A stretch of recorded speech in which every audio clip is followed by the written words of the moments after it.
I'm Weston Graham. I'm an ASU student, full-time, Army ROTC, graduating this summer semester. If you'd like to introduce yourself. Yeah, absolutely. My name is Harley Mehlhorn. I'm privileged to be a city planner here in the city of Chandler. Yeah. I've been working here. This is my 4th year. I started just before the pandemic. Okay. And I've worked largely in our planning office, and I actually started as an intern. Oh, really? Okay. Well, did you go to ASU as well, or were you in college? It's a good question. I kind of bounced around college a little bit. I had kind of an unusual path to my education. I actually did Rotary when I was very young. I went to Japan through Rotary Exchange. And as a part of that, I needed to graduate early, so I graduated high school at 15, came home, and then I started searching for colleges right away. And, I attended quite a few different ones based on what offered the best cost and flexibility. So I worked full-time since I was 16 at various different places. I ended up graduating from Marshall University in Western through their online geography program. So what brought you out here then? Yeah, actually, so I was a native out here. I attended the school virtually. It was a flexible remote program, all 100% online. My family's largely been here. The reason I think I stayed, even though I had other opportunities, the Valley is really a place that has seen unprecedented growth nationwide. So I think, if you ask, why did I settle down to be a planner here? It's a very exciting time. There's very few other places that afford planner opportunity to really shape a community, and it's really a rewarding place to plan and to work towards. All right, nice. Well, that's actually really cool. So I got a couple questions here. So kind of starting off, what are like your life experiences that kind of form who you are today? Like kind of what brought you here, and like what was you kind of like bringing up? That's a good question. I grew up largely in Arizona. My family was originally Canadian, my father and my grandparents, so there's a connection there. But largely grew up in Arizona, and I spent a lot of my life kind of bouncing whether between schools because different movements in personal life. I think that led to a lot of different experiences in different towns and cities in Arizona.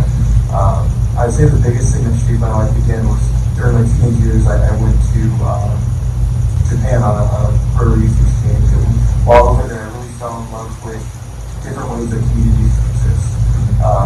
Kind of opened my eyes to that there are different ways of life than the one that we just live here. And that kind of got me passionate about, in Japan, about public transit, about walkability, about kind of core urban design characteristics that make the community great. From there, I think the things that shaped my life the greatest, honestly, was a chance application that I put in. To be quite frank with you, I didn't grow up thinking I was going to be a city planner. It wasn't kind of the thing that I always had my eyes on. I didn't know what I wanted to do. I happened to put in an application to the city. They were hiring an administrative intern for just scanning and zoning documents. That was the whole position. 2 days a week, 2 8 on a Tuesday and a Thursday. I think that really is where my life spin differently. For some reason I applied. I don't know why it drove me to it. For some reason they hired me. I was actually sitting in this very room. I was sitting in this chair, and my current supervisor, David, the planning manager, was sitting there, and one of the senior planners was sitting right there. And they told me this job was going to be about scanning. That's all it's going to be. And I started there, and I did the best I could to improve the processes from a scanning perspective. But when the pandemic hit, there was kind of an unprecedented need for planners, as we saw initial real estate pause, and then all of a sudden this rapid burst in development. And it was kind of riding on the tailwind of that I was afforded the opportunity to do different work. Since I've been here, I've been in 4 different positions. This is my 4th, the city planner, my 4th year. And it's been a very wild ride, but I think that the turning point was just applying for an internship.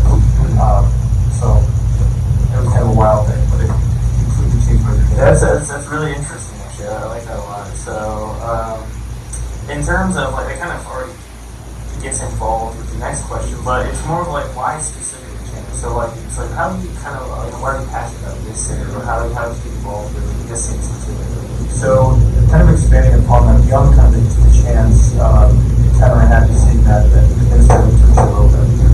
I grew up in Chandler for the most part. I lived just 3.5 miles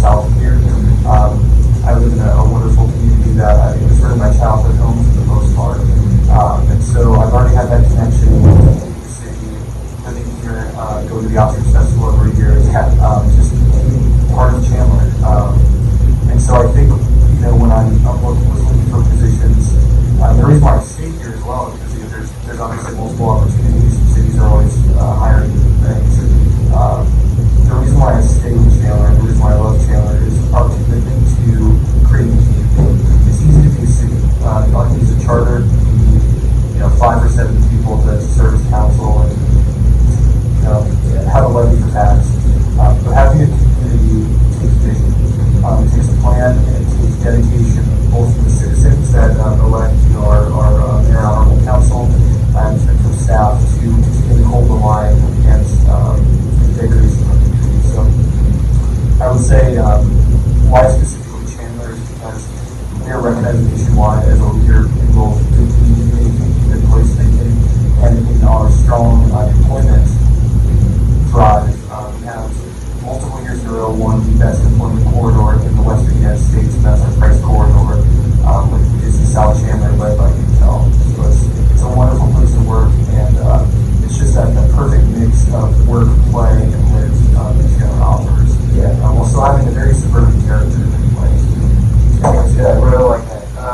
I've lived in Chandler for a long time. A lot of people have been coming here. I used to originally live in Colorado.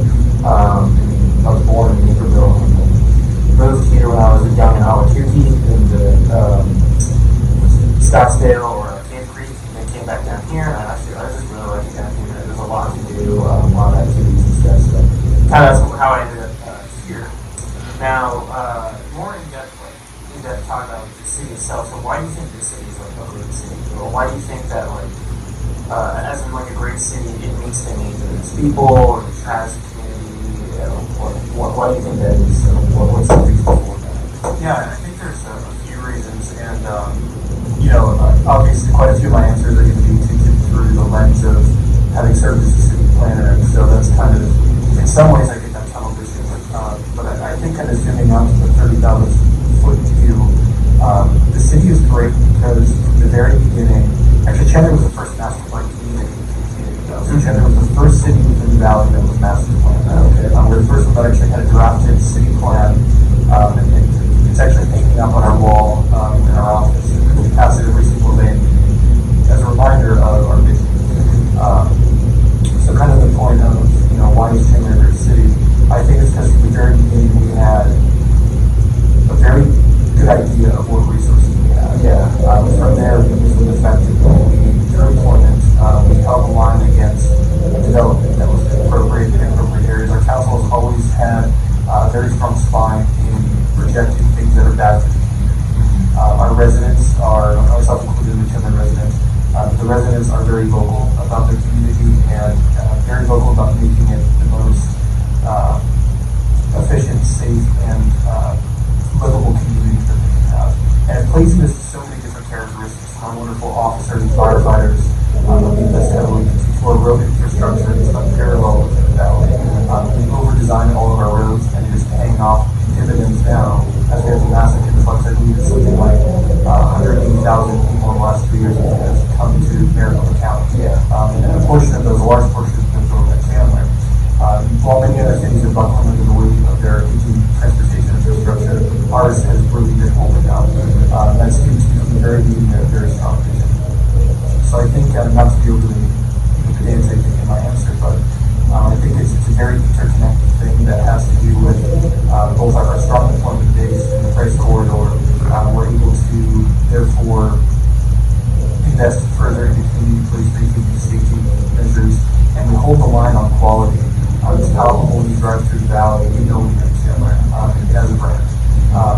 So I think all of those things combined, I think at every single level, everybody's doing their job and holding the line and not dropping the ball, from the citizens all the way up to mayor and council.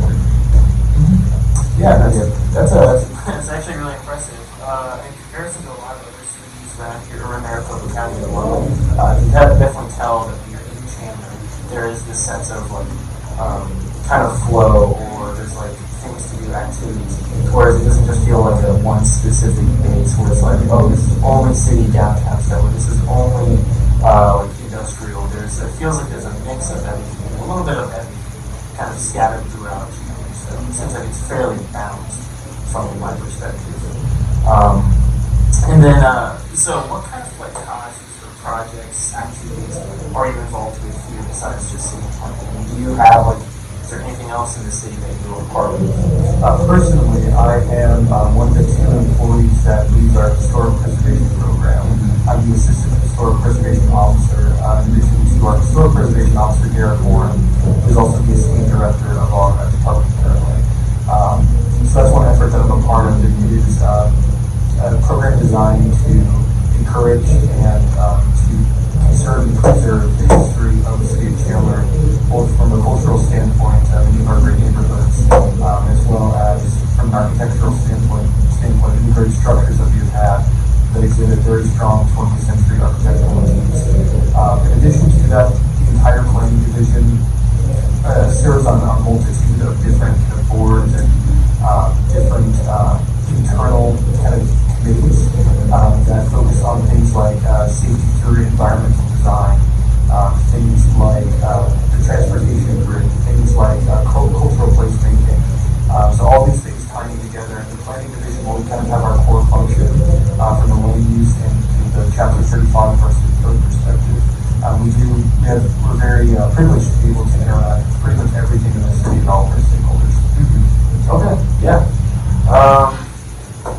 So, how do you collaborate with other groups of individuals to kind of realize your work, your impact of your work, really?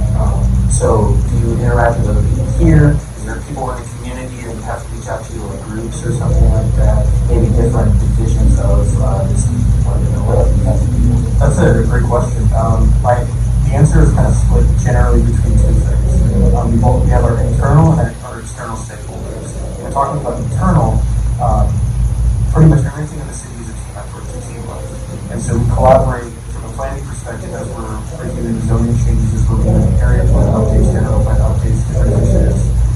We are working closely with our building safety team, with our civil engineers to make sure that our community functions properly, both from a traffic perspective and from a water flow perspective and creating drainage. Interact with our police department early and often to ensure that what we're doing from a land use perspective isn't negatively, it's only positively influencing public safety.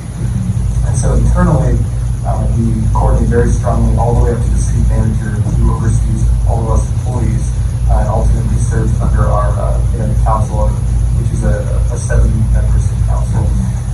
Now the external stakeholders, there's quite a few different groups and individuals who reach out to depending on what we're doing.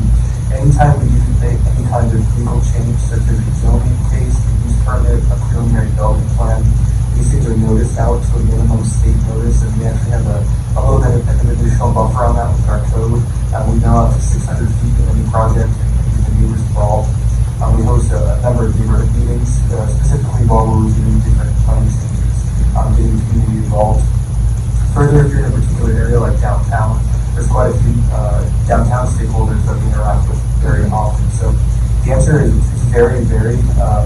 I would say really our job more than anything is meeting with people and kind of marrying up the goals of the city to the goals of private development. Okay, yeah. And I've been seeing a lot of new developments kind of popping up around here, a lot of new like apartments or housing and some other like business type of developments coming in.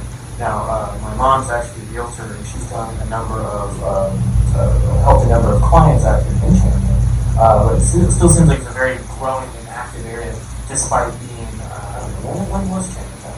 1912 or 1912. Yeah. So it's been, it's still continually growing, and it's definitely exploded in the past few years. It's just incredible how much like new stuff is still being produced out here, despite I would say it's like center of the city, but it is definitely an extremely large part of it. So it's taking up a good amount of space. Absolutely, yeah. What other creators who are like focused on similar causes and projects, activities have like influenced you? So like in terms of your job, is there anyone that's like kind of influenced how you guys' decision making or your system has actually worked? That's a good question. I would say that I think there's 2, if not 3, kind of problems to the answer to that. Firstly, is we have a long line of precedent within the city of Chandler, going back pretty much to the 60s and 70s. How we do things, particularly speaking of the planning office, is informed by how, in many ways, the forefathers of our organization have comported business.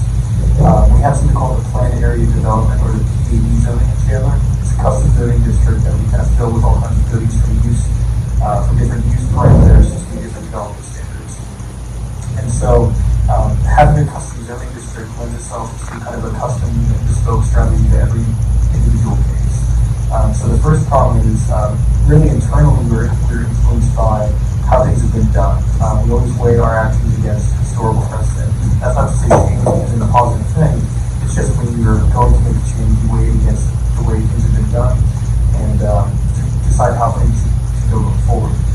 I suppose the second kind of influence to the way we operate is very much kind of state, county, and local level best practices, rules and regulations, etc. We're bound to act within the lens of our general plan and our city code.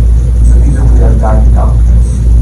These influence more than anything how we interact with our built environment and how, as planners, we make our recommendations purely based upon this not kind of personal expression. And so this, though, is influenced by a number of things from resident input to different interest groups being involved during the general plan process, all the way up to, of course, mayor and city council initiatives is the third prong. That's a very strong influence on us, kind of politically, how we want to make that decision. Okay, yeah. That's not really good. I think that, like, in terms of that, and maybe, have you had any experience with maybe some, like, private industry as well, maybe influencing decision? Oh, like, personally? Yeah, maybe personally as well. Yeah, I think I have. Before my career in city planning, I had a strong foundation in sales and in the energy market. And while I don't know that it influences my decision making, because again, our decisions are really bound within our guiding documents, it certainly influences my approach. I think I probably, within our staff, have a bit more sympathies around the board, but a bit more of a perspective on the project development side of it. Yeah, so I was exposed to that quite a bit in my sales career before kind of transitioning to city planning. In addition, I think all of us kind of carry with us the weight and the values of our past. So certainly, my experiences up to now influence the way that I approach problems. It's fantastic to have a team that has come from multiple different paths. Like our planning team is very robust and very diverse. And I think each of us looks at the problem differently, and ultimately that's what makes Team Chandler planning teams so great, is that we each have those kind of individual influences. Yeah. Well, I think for the last question, so like, what would you kind of recommend to do to, like, if I wanted to become a city planner, or like just kind of like someone who's a developer, creator of the city, like what would you say to just people who don't want to go that route? Yeah, there's a few paths you can take to influence the built environment. If you want to work with the city, I would recommend getting involved as much as you can in the plan. Introduce yourself to different members of Team Chandler. Get involved in different community organizations, and don't be afraid of internships. Like that's the really big thing. Whether they're paid or not, our current zoning administrator, which is the highest level position we can have in planning, his name's Kevin Mayo. He's a wonderful zoning administrator, fantastic leader. He started at Chandler as an intern, and that's where he's began. And now, 23 years later, he's leading our entire division, and doing so wonderfully as a captain of the ship, so to speak. So, I think my biggest advice is there's nothing too small to get involved in. Never be afraid of hunting a leadership. Never be afraid of taking a lead. It'll turn out in the end. And honestly, I've found that this is just my own personal experience. Unpaid or low-paid work done in earnest usually leads to better opportunities than just your foot in the door. Yeah. So that's the first prong. And then, of course, there's a lot of opportunities in private development. There's a lot of wonderful companies to work for that are on the other side of the table that lead private development, and really the world needs both in order to thrive. And one kind of big message I would say is there's no teams in development. It's really just working, and everybody's really working to the common good. And so just approaching it with the lens of good intent and the intent of building a better community. Well, thank you so much. I really appreciate your time. Yeah. Well, it's nice meeting you. Thank you.